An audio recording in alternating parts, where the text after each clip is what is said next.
1950, my father's place of work moved from Hampstead near Highgate to the newly constructed National Institute for Medical Research in Mill Hill on the northern edge of London. Rather than travel out from Highgate, it seemed more sensible for him to move the family out of London and travel into the town for work. My parents therefore bought a house in the cathedral city of St. Albans, about 10 miles north of Mill Hill and 20 miles north of central London. It was a very large Victorian house of some elegance and character. My parents were not very well off when they bought it, and they had to have quite a lot of work done on it before we could move in. Thereafter, my father, like the Yorkshireman, he was refused to pay for any further repairs. Instead, he did his best to keep it up and keep it painted, but it was very big house and he was not very skilled in such matters. The house was solidly built, however, so it withstood this neglect. My parents sold it in 1985 when my father was very ill, a year before he died. I saw it recently. I didn't seem that any more work had been done on it. The house had been designed for a family with servants, and in the pantry there was an indicator board that showed which room a bell had been rung from. Of course, we didn't have servants, but my first bedroom was a little L-shaped space that must have been a maid's room. I asked for it at the suggestion of my cousin Sarah, who was slightly older than me and whom I greatly admired. She said that we could have great fun there. One of the attractions of the room was that one could climb out of the window onto the roof of the bicycle shed and hence to the ground. Sarah was the daughter of my mother's elder sister, Janet, who had trained as a doctor and was married to a psychoanalyst. They lived in a rather similar house in Hampenden, a village 5 miles farther north. They were one of the reasons we moved to Albans. It was a great bonus to me to be near Sarah, and I frequently went on the bus to Hampenden to see her. St. Albans itself stood next to the remains of the ancient Roman city of Vernalium, which had been the most important Roman settlement in Britain after London. In the Middle Ages, it had the richest monastery in Britain.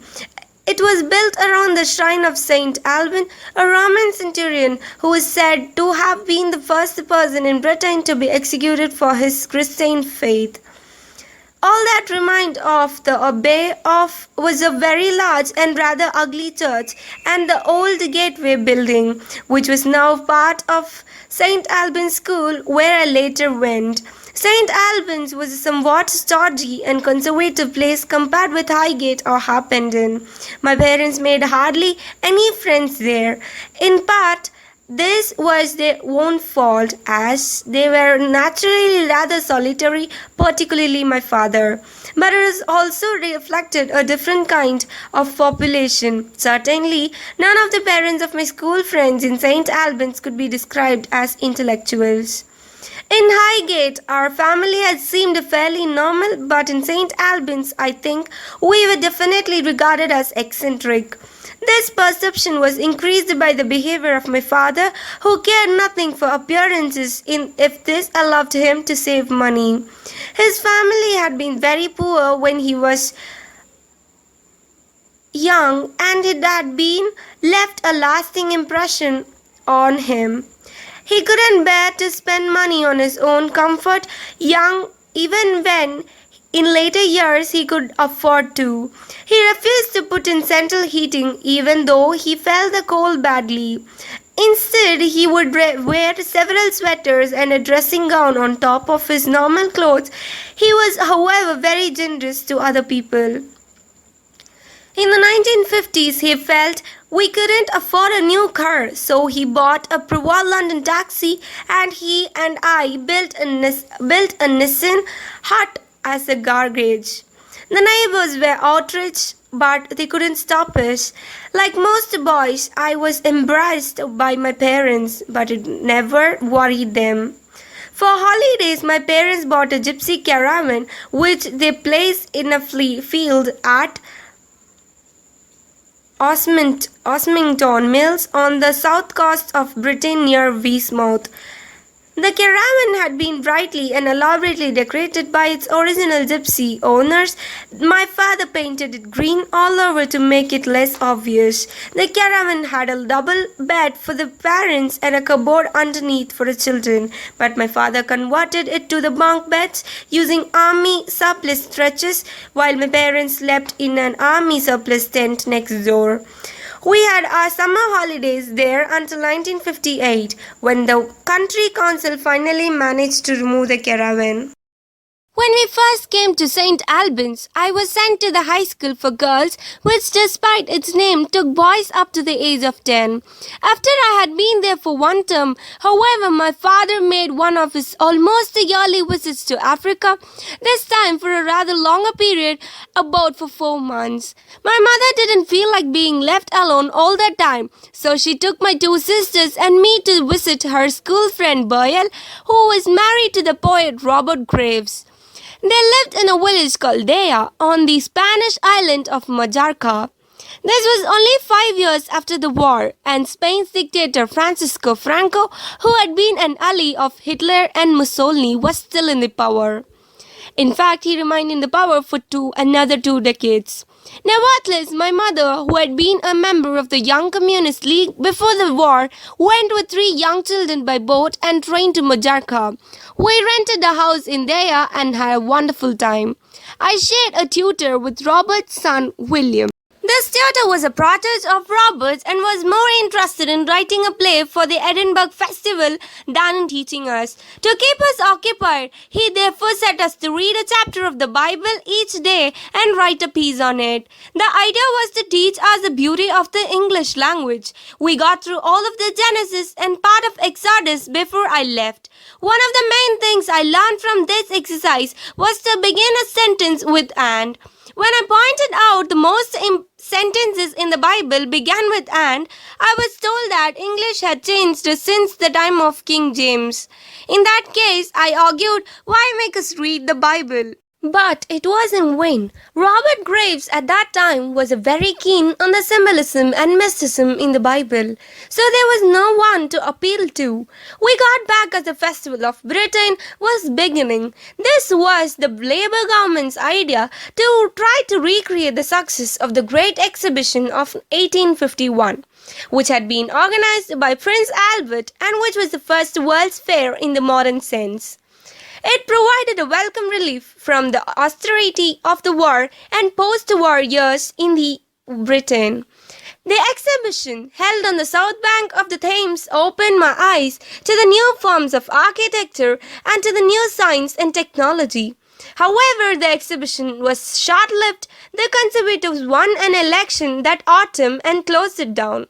At the age of 10, I took the so-called 11 plus exam. This was an intelligence test that was meant to sort out of the children suited to an academic education from the majority who were sent to the non-academic secondary schools.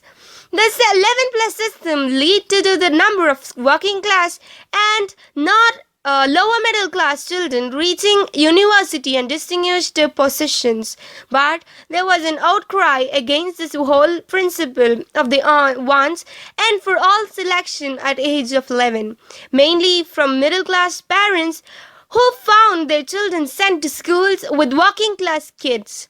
The system was very largely abandoned in the 1970s in favor of comprehensive examination. English education in the 1950s was very hierarchical. Not only were schools divided into academic and non-academic, but the academic schools were further divided into A, B, and C streams. This worked well for those in the A stream, but not so well for those in the B stream, and badly for those in the C stream, who got discouraged. I was put in the A stream of St. Albans School based on the results of the 11 plus, but after the first year, everyone was ranked below 20th in the class was assigned to be the B stream. This was a tremendous blow into their self-confidence, from which some never recovered. In my first two terms at St. Albans, I came in 24th and 23rd respectively, but in my third term, I came in 18th, so I just escaped being moved down at the end of the year. When I was 13, my father wanted me to try for Westminster School, one of the Britain's main public school. At that time, as I have mentioned, there was a sharp division in education along class lines, and my father felt that the social graces such as a school would give me would be an advantage in life.